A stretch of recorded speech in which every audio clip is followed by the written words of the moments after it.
एकदा पक्ष्यांची शाळा भरली होती.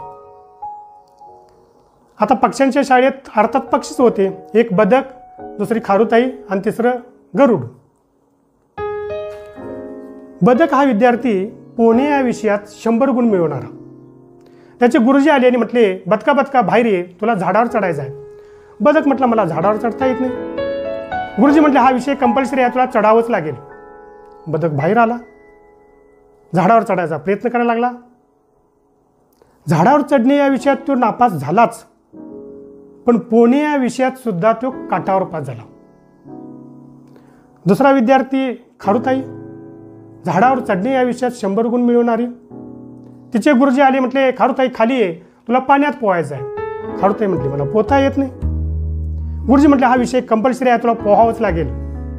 खारुताई भीतीपुटी खाली आली, पाण्यात गेली आणि अक्षरशः गटांगळ्या खाऊन मरून गेली.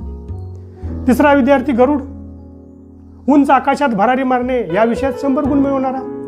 त्याचे गुरुजी आले, गरुडाला म्हणाले, गरुडा खाली ये, तुला झाडावर चढायचं आहे.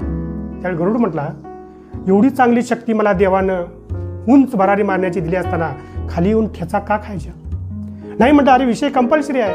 ते म्हटले, कंपल्सरी असला तरी करणार नाही, आणि उंच भरारी मारून निघून गेले. युवकांनो, तुम्हालाही बनायचं असेल तर गरुडासारखं बनणार. उदाहरणं द्यायची झाली